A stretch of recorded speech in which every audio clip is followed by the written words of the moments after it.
네, 회의 시작하겠습니다. 장동혁 대표의 목숨을 건 쌍특검 단식 투쟁의 궁극적인 목표는 여의도 정치의 뿌리 깊은 악습인 검은 돈 뿌리 뽑기 정치 개혁이었습니다. 돈으로 공천장을 사고 파는 뇌물 공천, 통일교를 비롯한 종교단체들의 검은 후원금, 쌍특검의 공동 목표는 우리 정치를 더럽혀온 이러한 검은 돈을 발본색원하고 공천혁명을 이루자, 새로운 정치 문화를 만들자는 것입니다.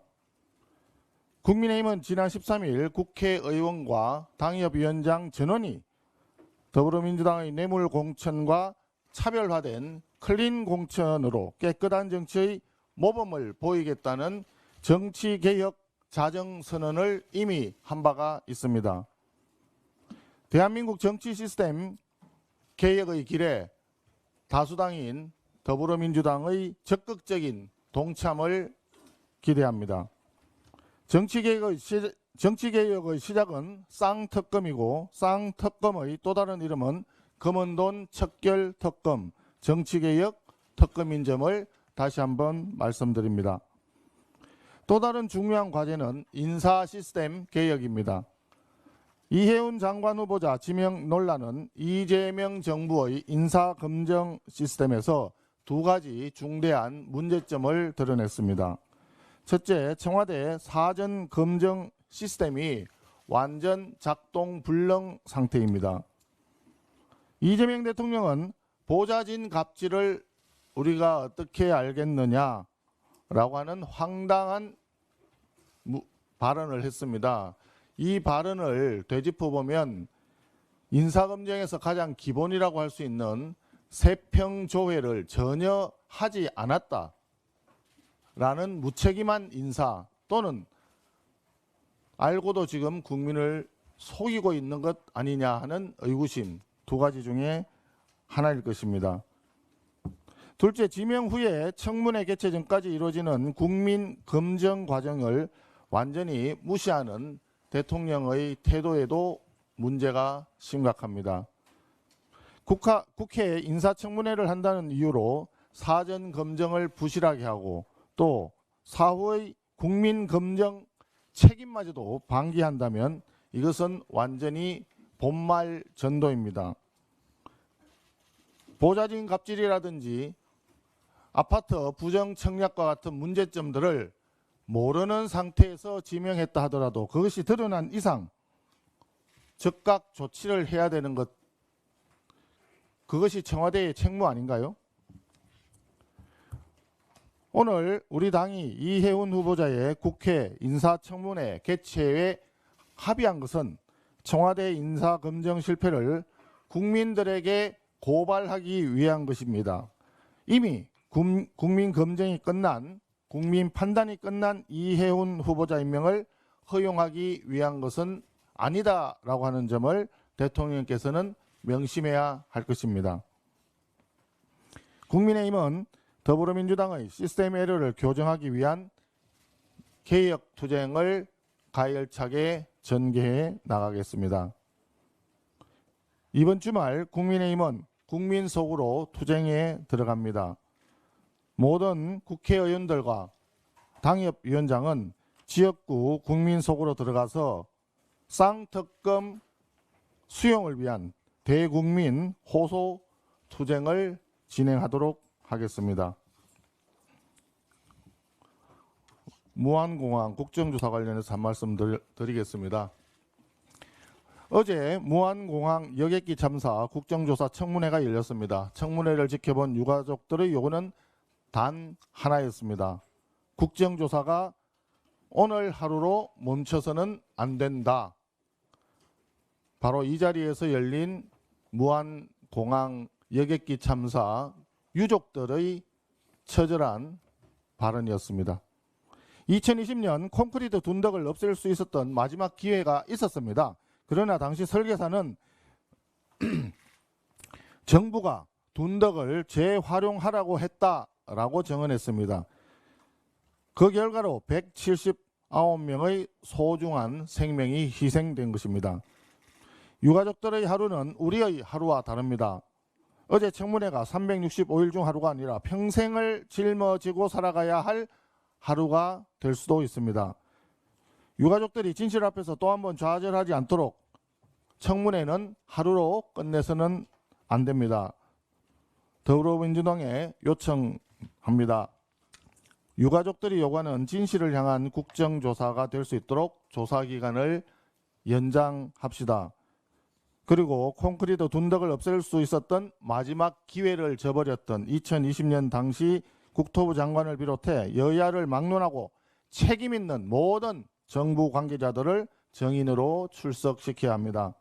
더불어민주당은 진실을 밝혀달라고 하는 유가족들의 절박한 요구를 외면하지 않기를 바랍니다. 이상입니다. 노란봉투법 시행 1년 유예를 제안드립니다. 코스피 5천 시대를 맞이했습니다. 반도체, 자동차 등 우리 주력 산업과 기업들에 대한 글로벌 시장의 기대가 그만큼 높아졌다는 점에서 의미 있는 성과입니다. 그런데 이재명 정부는 코스피 5천 시대를 마치 자신들의 정책 성과인 양 자아자찬하고 있습니다. 착각하지 마십시오. 주식시장을 끌어올린 진짜 엔진은 정부가 아니라 어려운 여건 속에서도 사활을 걸고 경쟁력을 키워온 우리 기업들의 노력이었습니다. 이제 중요한 것은 5천 고지를 찍는 것이 아니라 이를 어떻게 지켜내고 안착시키느냐입니다. 그런데 오늘 많은 경제 전문가들은 코스피 5천 안착의 최대 리스크 중 하나로 다가오는 3월 10일 시행을 앞둔 노란봉투법을 지적하고 있습니다. 노란봉투법이 시행될 경우 노사관계의 불확실성이 커지고 이는 기업 투자 위축과 주가 하락으로 이어질 수 있다는 우려입니다. 주식시장이 가장 싫어하는 것은 바로 불확실성입니다. 노란봉투법은 시행을 눈앞에 두고서도 법 해석의 모호함과 산업 현장 혼란 가능성 등 수많은 문제점이 지적되고 있습니다. 법 시행까지 이제 시간이 얼마 남지 않았습니다. 그럼에도 불구하고 정부와 민주당은 일단 시행하고 보자는 무책임한 태도를 보이고 있습니다. 이에 더불어민주당에 제안합니다. 2월 국회에서 여야 합의로 노란봉투법 시행을 1년 유예합시다. 유예된 1년 동안 현장의 우려를 충분히 반영한 보완 입법을 통해 노사관계의 불확실성을 제거합시다. 진정한 코스피 5천 시대의 안착을 위해 더불어민주당의 책임 있는 협조를 촉구합니다.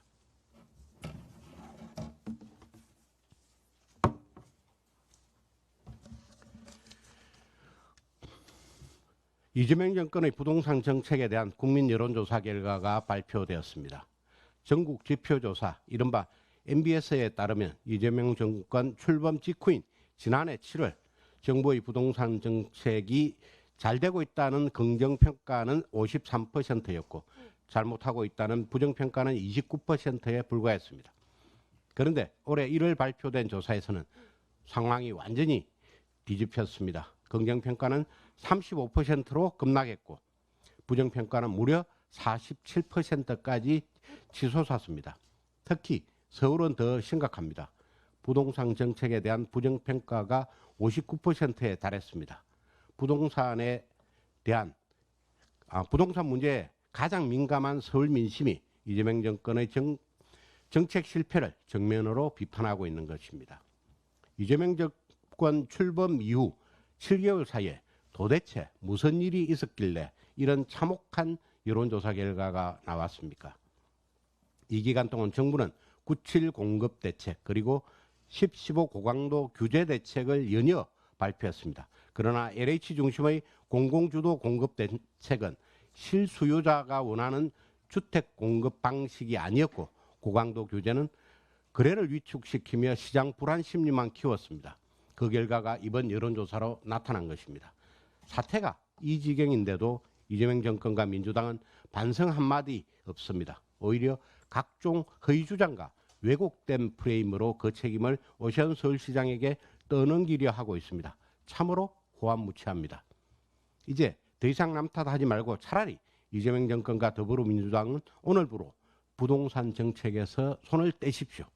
대신 국민의힘이 서울시와 협의하여 서울 부동산 시장 안정 대책을 발표하겠습니다. 그리고 그 대책을 정부가 시행하였음에도 불구하고 부동산 정책에 대한 부정평가가 계속 높게 나온다면 그 책임은 오롯이 국민의힘이 지겠습니다. 이재명 정부와 민주당의 답변을 기다리겠습니다. 이상입니다. 운영수석입니다. 국민 여러분, 이재명 대통령의 이번 신년 기자회견을 어떻게 보셨습니까? 이재명 대통령은 모두 발언에서부터 성장을 수십 차례 반복했지만 정작 국민들이 들은 것은 정책도 전략도 없는 막연한 낙관과 현실을 외면한 말들의 성찬뿐이었습니다. 7천억 불의 사상 최대 수출 실적에도 환율은 1,480원까지 치솟아 서민 물가와 기업 비용을 동시에 짓누르는 위기에 대해서 특별한 대책이 있으면 이미 했겠죠라는 대통령의 답변은 무능의 고백인지 책임 회피의 변명인지조차 분간하기 어려웠습니다. 북핵 문제에 대한 인식은 더 심각했습니다. 북한이 핵을 포기하겠느냐고 반문하며 비핵화는 사실상 포기하고 핵 동결, 군축을 현실론처럼 꺼내들었습니다.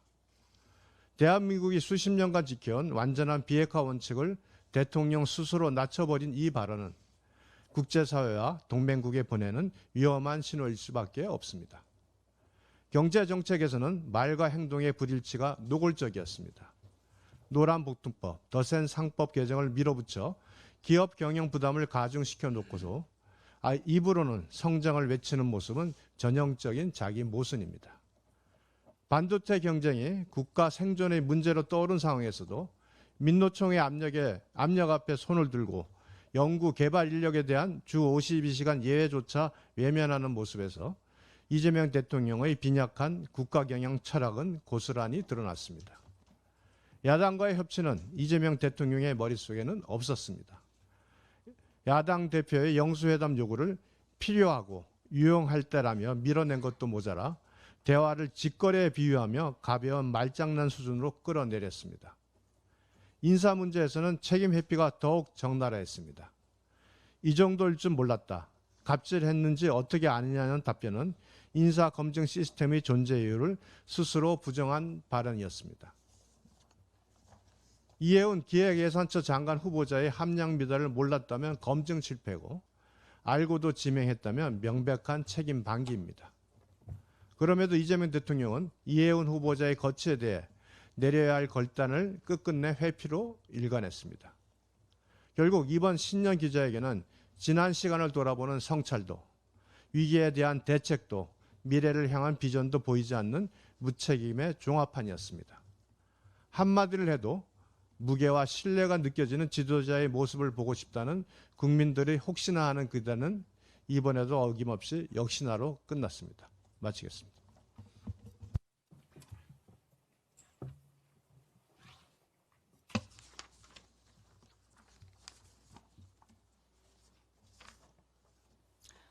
네, 정책수석입니다. 이재명 대통령이 한두 달 지나면 환율이 1,400원대로 내려갈 거라고 강변한 이후에 환율이 한때 1,480원대를 오가다 좀처럼 내려오질 않고 있습니다. 정부가 1,400원대는 방어하지 않겠다는 시그널을 시장에 확실하게 주니까 매집 세력이 몰리고 있는 탓이죠. 고환율은 고물가로 번지기 마련입니다. 김밥 한 줄 사 먹기 망설여지는 만원 점심 시대가 지금 현실입니다. 고환율이 뉴노멀이라는 궤변에 서민들 그리고 청년들이 런치플레이션을 정면으로 맞고 있는 거죠. 우리 앞에 닥친 진짜 뉴노멀은 로봇 아틀라스를 앞세운 글로벌 제조 혁명입니다. 테슬라와 BMW가 로봇을 도입하는 초단위 경쟁을 벌여서 이렇게 세계가 앞장서고 있는데 현대차 노조는 노조 허락 없이 로봇 한 대도 안 된다고 로봇 쇄국을 선언하고 있습니다. 21세기판 러다이트, 기계 파괴 운동인 셈이죠. 이 강성노조의 뒷배는 해외 생산기지까지 파업의 빌미로 삼는 노란봉투법입니다. 그런데도 이 정부는 사실상 하청 기업에까지 무제한 교섭, 무제한 파업을 원청을 상대로 가능하게 하는 시행령 개정 작업을 벌이고 있습니다. 세습노조, 귀족노조가 정년 연장 등으로 가두리 치느라 일자리 못 얻은 청년들은 이제는 차라리 로봇을 노조로 만들라. 그것이 진정한 금속노조가 될 것이라고 노조에 말하고 있습니다. 민주당 정권은 3월의 노란봉투법 시행을 지금 당장 중단해야 합니다. 청년 일자리, 나라 혁신의 숨구멍을 만들 국민의힘의 노란봉투법 개정과 교섭에 임할 것을 요구합니다. 이상입니다.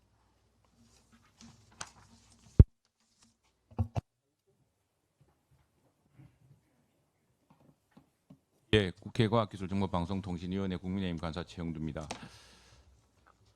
국제언론단체 IPI가 더불어민주당이 강행 처리한 정보통신망법 개정안에 대해서 심각한 경고를 장을 보냈습니다. 그리고 법 집행을 중단해야 된다고 이야기했습니다. 이제 국제언론단체, 국제인권단체, UN 인권위원회 공식 입장이 잇따를 것입니다. 사필 규정입니다. 지난 연말 이 시도가 있을 때부터 워싱턴 포스트 같은 유력 언론은 특별 사설로 경고한 적이 있습니다. 이재명 정부, 정청래 더불어민주당은 민주주의 시스템 파괴의 경고음, 즉 넘어서는 안 되는 인계 철선을 건드렸기 때문입니다. 정청래 더불어민주당과 이재명 정부는 즉각 언론자유 침탈법을 중단하고 국민의힘 개정안을 논의해야 합니다. 지난 20일 국제언론인협회 IPI의 비판 성명 요지는 간단합니다. 언론의 자유를 침해하고 권력 남용을 감시하는 언론의 기능을 제한할 수 있으니 법 시행을 중단하라는 것입니다. 우리가 주장했던 그대로이고 또 국내 시민단체, 여러 시민단체와 언론단체들이 그리고 언론노조가 걱정한 바 그대로입니다. 더 이상 이재명 정부와 정청래 더불어민주당은 이 같은 국내외 걱정과 우려를 외면하지 말아야 할 것입니다. 이진숙 전 방송통신위원장이 방송미디어통신위원회 설치법이 부당하다면서 헌법소원과 함께 효력정지 가처분 신청을 낸 지 이제 4달이 들어가고 있습니다. 만 115일을 넘어가고 있습니다. 강감무소식입니다. 이진숙 전 방송통신위원장이 외롭게 헌법재판소 앞에서 1인 시위를 벌이고 있습니다. 그동안 헌법재판소는 결정을 위한 심의도 열지 않고 또 이 전 위원장을 한 차례 부르지도 않았다고 합니다. 더욱이 함께 제기한 국회에 대한 질의서에도 비신청인 국회는 이 가처분 신청에 대해서 아무런 답변을 하지 않았다고 합니다. 이 효력정지 가처분 신청은 복잡한 사안이 아닙니다. 통상 짧으면 2주, 길면 한 달에 끝날 사안입니다. 이진숙 전 위원장이 이 가처분 신청과 함께 낸 헌법 소원도 지금 어떻게 되어가고 있는지 감감무소식입니다. 이 법의 위헌성은 지금 다른 정부 입법과 비춰보더라도 명백하게 드러납니다. 방송통신위원회가 미디어 방송통신위원회로 바뀌었지만 이름만 바뀌었을 뿐 달라진 것은 하나도 없었습니다. 오로지 한 사람 이진숙 한 명만 면직하려고 처분적 입법을 했다는 그런 위헌 논란만 남겼습니다. 환경부가 기후에너지 환경부로 개편되었지만 장관은 그대로 남았습니다. 여성가족부가 성평등가족부로 바뀌어서도 장관은 그대로 일하고 있습니다. 똑같은 정부조직 개편인데 왜 이진숙 전 위원장은 쫓겨나고 다른 장관들은 그대로 유임됩니까? 가처분 신청은 시급을 다투는 법적 절차인 만큼 시급하게 결론 내려야 됩니다. 헌법재판소는 가처분 신청만이라도 더 이상 시간을 끌지 말고 결론을 내려야 합니다. 저는 이것을 헌법재판소의 부작이라고 봅니다. 부작위는 국민 기본권을 침해당하는 상태를 방치하는 것을 말합니다. 헌법재판소가 아무것도 하지 않은 행태야말로 국회 다수당의 입법 폭주, 민주주의 시스템, 법치주의 시스템 파괴를 방조하는 것입니다. 조속한 결론을 내려주십시오. 이재명 대통령이 어제 기자회견에서 문화 분야 추경을 언급했습니다만 가뜩이나 국가 부채가 급증하고 있고 이 때문에 환율마저 치솟고 있는 마당에 국가 재정을 화수분처럼 미래 우리 국민들이 감당해야 될 빚을 자기 주머니 돈처럼 언급하는 것은 옳지 않습니다. 오히려 더 중요한 것은 지난 대통령 선거 때 앞선 대통령 선거에서 여야가 공히 서로 공약했던 미디어, 통신, 방송 분야의 융합을 통한 K 콘텐츠의 진흥입니다. 그것이야말로 미디어 방송통신위원회가 진정으로 했어야 될 일입니다. 그리고 공영방송에 대해서는 그 공영방송이 국민의 재산인 지상파를 사용하는 만큼 공정하고 객관적이고 정치적 중립성을 담보할 수 있는 합의제기구위원회로 하는 것이 정답이었습니다. 여기에 대해서는 더불어민주당이나 국민의힘이나 이견이 없는 사안입니다. 그러나 지난 몇 개월 동안 더불어민주당은 이런 약속도 어기고 또 실제 우리 K 컨텐츠 진흥을 위한 방송계와 미디어 업계 전체와 방송통신 전체의 여망을 저버리고 이 같은 입법 폭주를 저지르고 헌법재판소는 그 가처분 신청조차 지금 결정하지 않고 있습니다.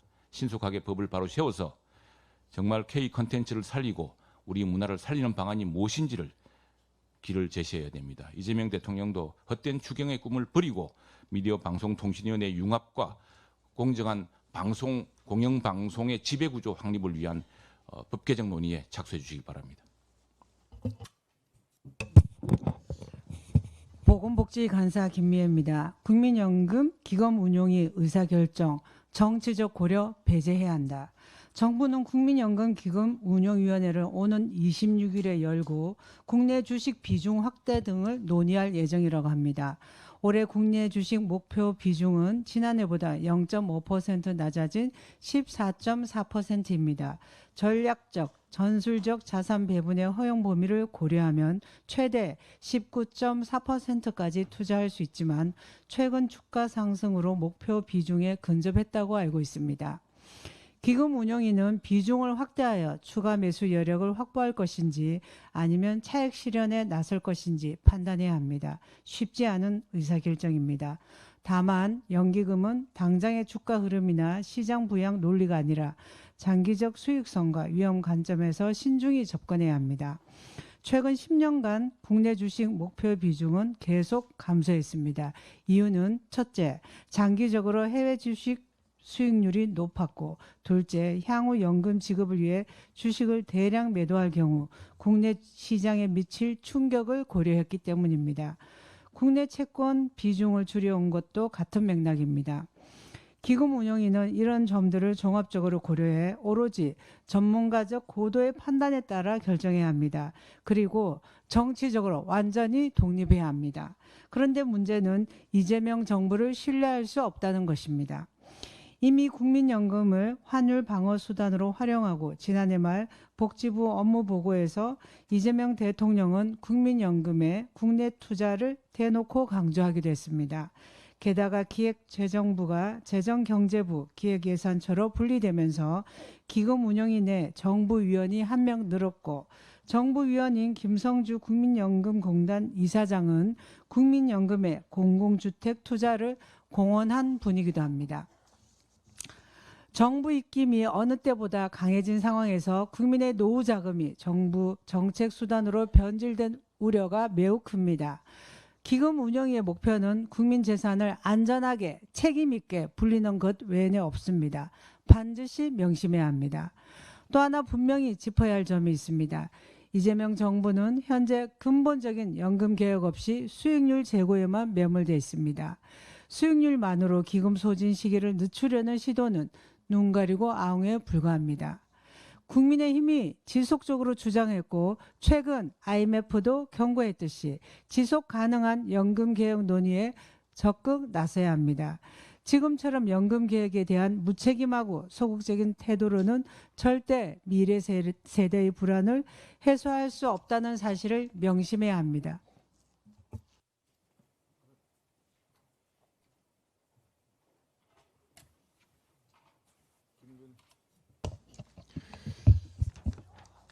예, 외통위 간사 김건입니다.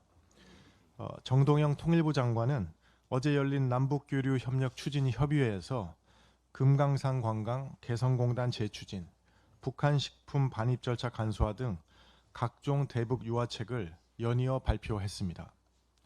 그러나 2008년 금강산 관광객 박왕자 씨 총격 사망과 2016년 개성공단 중단의 단초가 된 북한의 4차 핵실험, 그리고 개성공단 사무소 폭파 등 국민들의 기억 속에 여전히 생생합니다. 그래서 마치 아무 일도 없었던 것처럼 금강산 관광과 개성공단 재개를 당연한 듯 언급하는 모습에 국민들은 당혹스럽기만 합니다. 정동영 장관은 취임 이후 정부 내 조율과 사회적 합의 과정은 아랑곳 않고 자기 혼자 결론을 미리 정해놓고 밀어붙이는 독불 장군식 정책 추진을 반복해 왔습니다. 그래서 곳곳에서 평지 풍파를 일으키고 무리가 발생하고 있습니다. 통일부 이름에서 통일 제외하기, 평화적 두 국가 구상, 북향민 용어 변경, 한미 연합훈련 유예, 북한 3대 핵 전략 국가 발언, DMZ를 둘러싼 유엔사와의 충돌, 한미 협의 통일부 참여 거부 등 취임 반년 만에 수많은 논란을 양산해 왔습니다. 정동영 장관의 행동 방식은 국정을 책임진 강요의 자세가 아닙니다. 악플보다 무서운 게 무플이라고 국민의 관심을 끌 수만 있다면 아무 이슈나 던지는 바람직스럽지 못한 정치인의 모습에 더 가까워 보입니다. 그러다 보니 통일부 장관의 발언은 어느 틈에 국민들께 소음 공해처럼 들리고 있습니다. 북한과의 대화가 아무리 중요하다 하더라도 우리의 원칙과 정체성이 훼손되는 방식으로 추진되는 것은 결코 용납될 수 없습니다. 무리하고 일방적인 대북 정책 추진은 국민들의 북한에 대한 불신과 거부감만 낳을 뿐입니다. 결과적으로 남남 갈등을 심화시키는 역효과를 낳을 뿐이라는 점을 정동영 장관은 명심해야 합니다.